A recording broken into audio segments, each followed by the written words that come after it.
नीरव मोदी का केस आपने ऑलरेडी सुना होगा, लेकिन जब आपको इसकी एक्चुअल डिटेल्स पता चलेंगी कि क्या ट्रिक्स यूज की थी नीरव मोदी ने और कौन कौन ऑफिसर्स इसमें इन्वॉल्व थे, तो आप हैरान हो जाओगे कि इतना करप्ट सिस्टम है हमारा कि बस थोड़ी सी घूस और पावर का यूज करके कोई भी बड़ी आसानी से आम जनता का 11,000 करोड़ जो कि बैंकों में जमा है उसको देश से बाहर उठा के ले जाता है और कोई कुछ भी नहीं करता। ये जो नीरव मोदी ने स्कैम किया था, कोई छोटा मोटा स्कैम नहीं किया था।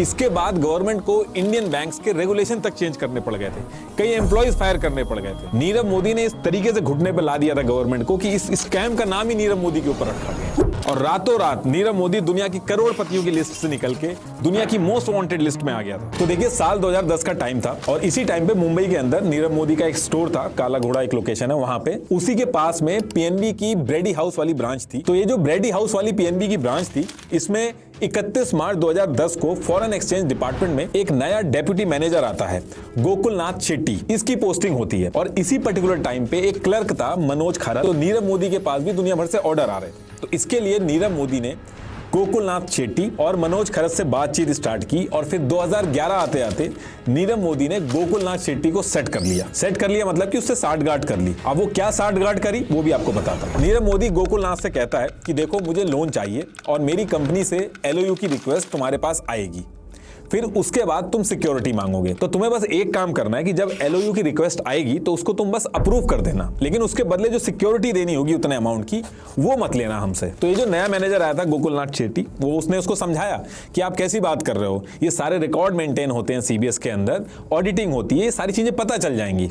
तो इस पे नीरव मोदी समझाता है उसको कि तुम एक काम करना, एलओयू हमारा अप्रूव करना, सिक्योरिटी हमसे मत लेना और ये सारी चीजें सीबीएस के अंदर एंट्री मत करना तुम। तो कहने का मतलब यह है कि बिना किसी सिक्योरिटी डिपॉजिट के लेटर ऑफ अंडरटेकिंग देके पीएनबी को लोन का गारंटर बना दो और बैंक के रिकॉर्ड में उसकी एंट्री भी मत करो। और इसके लिए मोटी रकम सेट कर दी गई थी, ये जो दोनों पीएनबी के ऑफिशियल थे उनके लिए। मैनेजर शुरू में आनाकानी करता, लेकिन आगे चल के फिर मान जाता है। अब इसके कुछ महीने बाद मार्च 2011 आता है। इस दिन ये लोग डेट सेट करते हैं पीएनबी को गारंटर बना के एलओयू लेने के लिए। तो नीरव मोदी इस दिन मुंबई की जो पीएनबी वाली ब्रांच थी, एज पर प्लान इनको रीच आउट करता है, एलओयू के लिए अप्लाई करता है और इसके लिए ये अपनी कंपनी जिसका नाम था डायमंड आर यूएस, इसके थ्रू अप्लाई करता है। और ये जो एलओयू के लिए अप्लाई करते हैं, इसमें ये दिखाते हैं कि हांगकांग के अंदर से इनको पर्ल इंपोर्ट करने हैं इंडिया के अंदर और इसके लिए इनको एलओयू चाहिए। तो इसके लिए इनको लोन चाहिए और ये चाहते हैं कि पीएनबी से इनको एलओयू मिल जाए, यानी कि पीएनबी इनका गारंटर बन जाए। तो प्लान के हिसाब से ये लोग एलओयू के लिए अप्लाई करते हैं।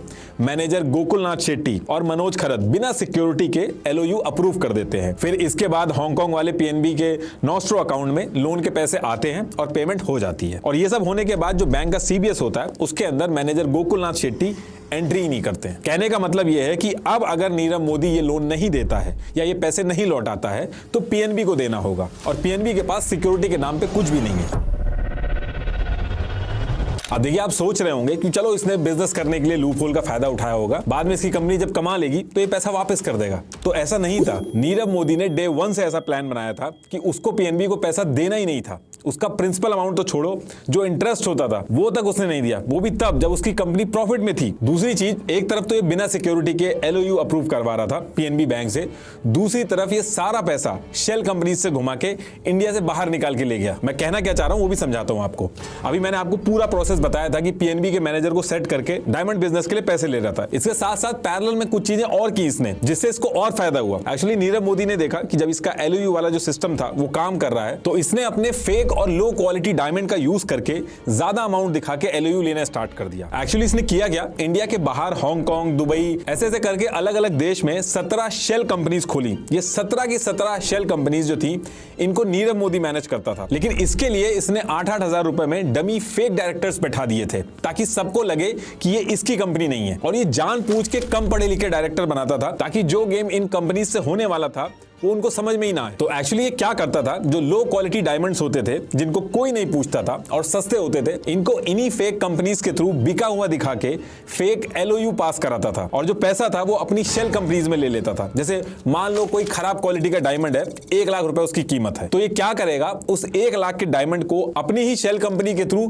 फेक तरीके से 10 लाख में बेच देगा। अब फेक डायमंड जो होता है उसको पकड़ना इतना आसान नहीं होता है, तो ऐसा प्रोसेस दिखा के ये जो 1 लाख का डायमंड था इसकी कीमत 10 लाख रुपए हो जाती जाती है और प्रॉपर बिल वगैरह बनवा लेता था इसका। ऐसे कर करके इसने ये जो 17 कंपनीज बनाई थी, इनमें घुमा घुमा के ये जो 1 लाख का डायमंड था लो क्वालिटी वाला, इसकी कीमत इसने 50 लाख तक की दिखा दी। अब इसके बाद ये क्या करता था, ये इंडिया के अंदर बैठ के ऐसे दिखाता था जैसे कि इस 50 लाख के डायमंड की इसको बहुत ज्यादा जरूरत है नेकलेस बनवाने के लिए। फिर इसके बाद ये क्या करता था, इसके लिए लोन के लिए अप्लाई करता था और फिर इसकी पीएनबी के अंदर सेटिंग पहले से ही थी, तो इसको बिना सिक्योरिटी के, बिना पेपर के एलओयू मिल जाता था। तो एट द एंड होता क्या था कि बैंक इस 1 लाख की कीमत के डायमंड के बदले 50 लाख रुपए इसकी शेल कंपनीज को दे देगा। ऐसे कर करके करोड़ों रुपए इंडिया से बाहर ले गया शेल कंपनीज बना बना के और अपने लो क्वालिटी के डायमंड बेच बेच के। लोग उस टाइम पे बहुत हैरान होते थे कि रिसेशन के टाइम पे भी ये इतने बड़े बड़े इन्वेस्टमेंट कैसे कर ले रहा है। और अब क्योंकि पैसे की दिक्कत थी नहीं, तो नीरव मोदी के जो डिजाइन थे वो पूरी दुनिया में बहुत तेजी से फैले। इसने दुनिया भर में जो इसके डिजाइनर ज्वेलरी थी उसके एड्स चलवाए। क्रिस्टी और साउथबीज जैसे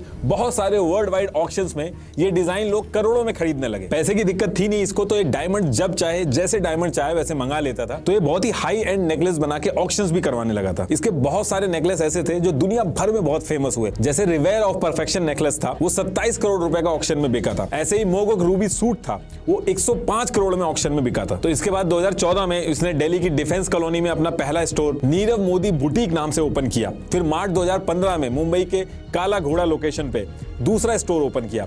फिर सितंबर 2015 में नीरव ने अपने नीरव मोदी स्टोर की यूएसए में ग्रैंड ओपनिंग की, वो भी मेडिसन एवेन्यू न्यूयॉर्क में। अब देखिए, कहने के लिए एक स्टोर बोला जा रहा है, ये बहुत ज्यादा पैसे खर्च करके स्टोर खुलवाता था, बहुत बड़ी ग्रैंड ओपनिंग करता था।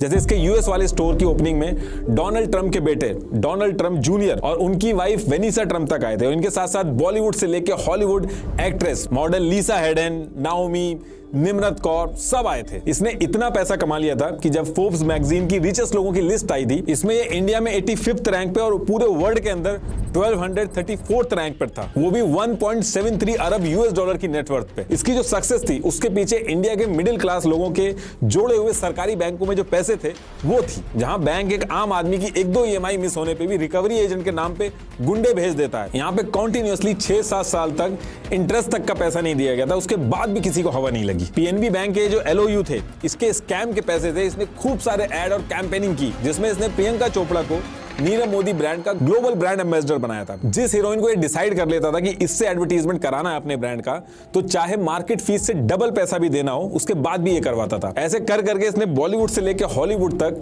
न जाने कितने हीरो हीरोइन से ऐड करा।